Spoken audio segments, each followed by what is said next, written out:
subframe all packaged up and rushing to UPS to drop this off and have it returned to Verkline USA. So the subframe that we received was one for RS3 or newer style TTRS 2018 and up. We need one for the 8J chassis. So I talked with Verkline USA. They're willing to do the exchange, and that is great. So now I stopped working on the installation of the transfer case. That came in today, which was great. Glad the transfer case came in. I wanted to bolt it up. I cleaned it off, prepped everything to install.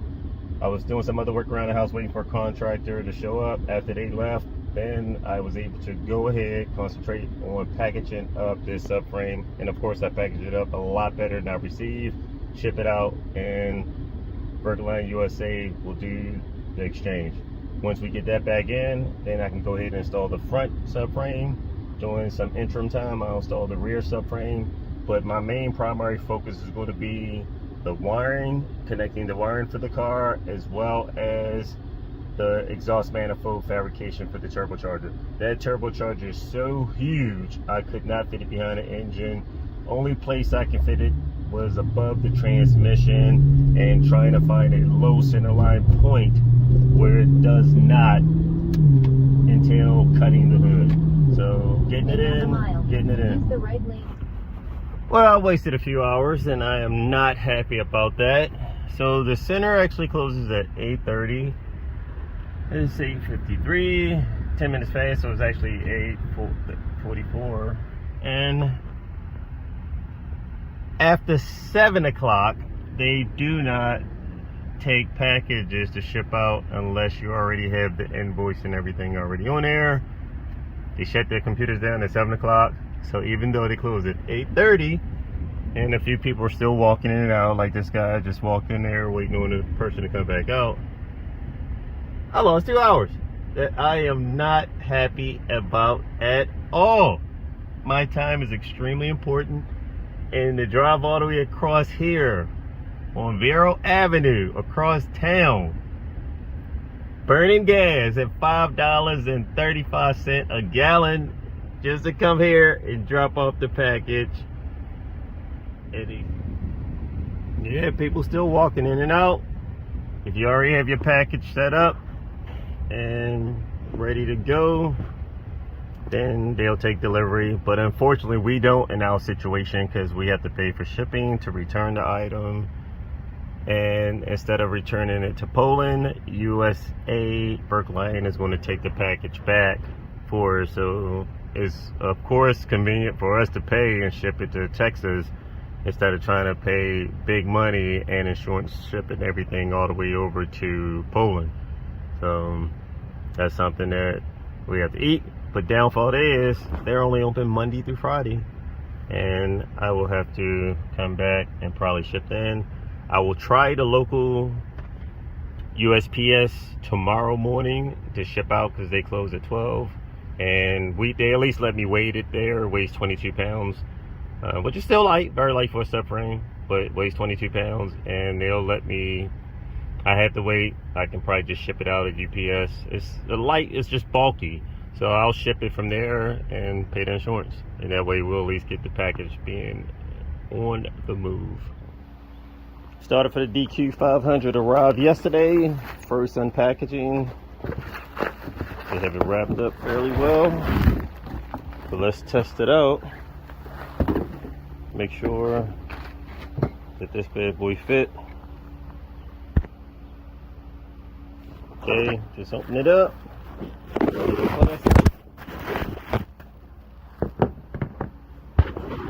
So let's see if this baby will work.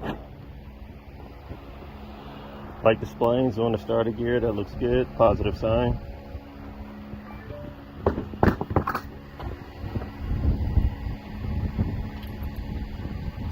Grade 12.9 hardware. I'll use some blue Loctite on it, torque it down the spec when I get in position. And the drums are rolling. This is from off of RS3. Audi RS3. There we go. That fits a lot better. There we go. That's it. That's it. I don't feel the play that I had with the other starter. Let's run a couple bolts in here. Starter's bolted into position, and of course I use some blue thread locker to lock it in position. Now I'm going to torque the bolts down to spec, and then next I'll install the DQ500 transfer case that came in yesterday as well. So we had 2 parts come in yesterday, which was very good. The DQ500 transfer case as well as the starter. Out here jamming off the mod beat. What I'm about to do is check the transfer case oil level. A lot of people do not know that when they ship transfer cases and transmissions, most times they're supposed to drain the oil. Jamming off this mod beat. All right, I'm out here about to check the oil level in the transfer case. A lot of people do not realize when they ship transmissions, transfer cases, or any items like this, they're supposed to drain the oil out of it or list the item as potentially containing hazardous items. And that is correct, hazardous items. Oil is cancer causing. It has cancer causing agents. A lot of people just change the oil and touch the oil with their bare hands. That's why I have gloves on. I learned that years ago. So anytime I try to interact with any type of oil, I try to make sure a good 90 to 95% of the times I have on some type of engine gloves and protective hardware, which is listed as PPE, so that I can protect myself. So anyway, checking this because a lot of people, as I was starting off by saying, they've ordered items like this, did not check the oil level, ran these things, and blew up the transmission or transfer case. So imagine you order an item like this and don't add the oil, and you go and make a couple hits, your stuff is done, especially something as limited as these items. So one thing you want to definitely do is always check your oil level. Okay, I'm glad I definitely checked. That's from experience. So this definitely needs to have oil added to it. So just normally, in most cases, oil will drain out just a little bit once you remove the drain plug right here. This oil level is usually level with the top gear, so that way all the gears get lubricated inside this and nothing is coming out. Even when I tilt this up a little bit, I should have oil running out of here, and that means I need some. I'm tilting this up a lot higher, and you can see how far I have this thing tilted off. I have it tilted up very good. So they probably did the proper job by draining the oil out for me to have this thing tilted up this high. Look at this shit. Oh my God, nothing is coming out of here. So being shipped from Australia, they did the right thing by draining the oil level. This is my bottom port right here for draining if I wanted to refill. But when I refill it, it's supposed to be up to this level right here. So we definitely need to order some oil for this transfer case. I'm installing the transfer case. Had to use a rubber mallet to tap it a little bit just to go in, because there's a snap ring on both sides of the hub, and that snap ring will allow it, and let me turn on the flash, that snap ring kind of holds it in position a little bit. So that's a little extra coolant leaking from this tank. Installing the transfer case, you can see I got it locked tight. I'm using the grade 12 bolts compared to the original style hardware. These were 8.8. I had to tap with a rubber mallet just to get it into position a little bit and tap it in, because there's a snap ring on the end of each spline that's grooved in there, and that helps lock it into position.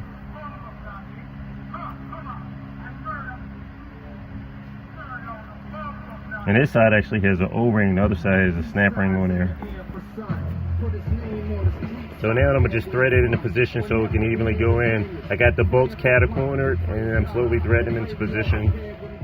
Okay, I have the transfer case bolted into position with the grade 12 hardware. Nice heavy duty flat washers also. So the next slight challenge is the support brace for the transfer case. So this support brace is originally designed for a DQ250 transmission. If I go to try to line it up and I bolt this into position against the engine block, as you can see, none of my holes line up. if I put this hole in here, and it's up long like it should be, I can still potentially run spacers in between here, but I'll be missing that last bolt. But if I bolt it flat up against the block, look how far we're off. So I will have to modify a support brace to hold up this end of the DQ 500 transfer case. Reason being, and a lot of people may not think about this, reason being, when you launch very hard, this transfer case can shift and wobble. If it doesn't have a brace coming from this engine block to the transfer case, that will allow this to potentially wobble and crack your transmission case, and you do not want that to happen. I'm not sure what Malacca did, but I will definitely make sure I have a brace on this engine coming from the engine block to the transfer case as it was originally designed. Now the 2.5 liter blocks is set up differently, so their support bracket may work.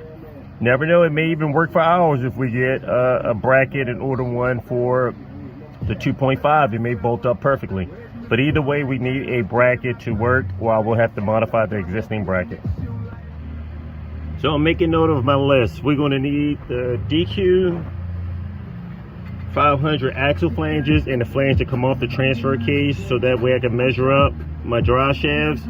We're going to need a shifter linkage for the DQ 500 transmission, and also I'm going to have to fabricate or order a support bracket that goes from the engine block to the DQ 500 transfer case.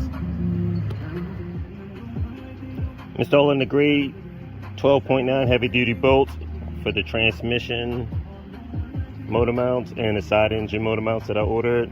I'm using my assembly lube, the Ultra Torque ARP right up under the head of the bolt, and my blue Loctite. So I'll go in, swap the rest of these out, and put the nice hardware in so that we have something nice and stronger. Also, I will probably have to modify the ground strap that comes from here. So the original transmission case was able to bolt this ground strap to it to ground the chassis and the engine. So, or pretty much ground the chassis to the engine. So that is extremely important for electrical wire communication and everything. This was originally, the transmission case is differently. So originally that was bolted over to this bolt right here for the ground strap. This transmission case comes up a lot higher because it's 7 speeds. You don't have this engine bracket right here. These 3 bolt holes for the transmission bracket motor mount is actually configured into the DQ500 transmission. So this has a bracket motor mount that bolts also to this transmission, and then the motor mount goes through these 3 holes here. You know, in this transmission case, since it's 7 speed as I stated, it's raised up a lot higher, and they integrated these bolt holes into the case housing itself. Swapping out the bolts, look at the difference day and night. These look a lot better, as I stated. 12.9 versus the grade 10.9. Now don't get me wrong, grade 10.9 is strong. We're just going with a little bit stronger. You push them well over 1,300 wheel horsepower. We want to make sure we have some good hardware in place. And these are stretch bolts, so we want good solid bolts in the position. 3 down, 1 more to go. These bolts look a lot better than this original factory bolt. So these are 12.9, grade 12.9, which is a lot stronger. Now don't get me wrong, the grade 10.9 bolts are strong as well for this size bolt of a M12 with a thread pitch 1.5. These are pretty strong, but these are stretch bolts. So technically you're not supposed to reuse stretch bolts. These stretch bolts, once they stretch, then they tend to lose that rated strength that they have. So we're going with the good hardware. That way we're going straight to the point. You push it anywhere from 1,000, 1,300, 1,500 wheel horsepower. We want to make sure we have good hardware in position. All right, I'm jacking this side of the engine up so I can change these bolts, this and these, to a grade 12.9. Now I did have grade 12.9 bolts in there, axle bolts. As you can see, these are 12.9, which is still strong, so I didn't necessarily have to take them out. But since I went ahead and ordered hex bolts I'm gonna stay consistent and swap these out as well. And just for reference, saying I've been there, done that, this is the Ford, excuse the spider webs, because this car and this engine has been sitting far too long, but that's besides my point. Down here you can see I fabricated my own engine mount down here for this GM Racing transmission. And you can see that I came off the transmission case with my bolt, as well as fabricated and bolted it to the backside of my engine block for extra strength and rigidity to prevent any type of flex or shifting on that part of the transmission case. For these particular bolts right here, that goes into the bracket that bolts to the side of the motor mount, I'm using red Loctite, and I'll use blue Loctite for the other motor mounts. So I'm replacing these bolts right here. I have my engine jacked up. This bottom bolt, which could be a little bit difficult to get to, but I was able to go through the side here and go through the cutout in order to get through. So I'll just show that for reference. You can see I have easy access by going through here. That way I don't have to jack the engine up too high. I can get into that lower bolt, torque it down to spec, and then come back up here, swap out this bolt here and this bolt, torque all of them down with red Loctite. And these bolts that I'm swapping out, that was originally in this bracket, they are grade 8.8, and I'm changing them out for the grade 12.9s.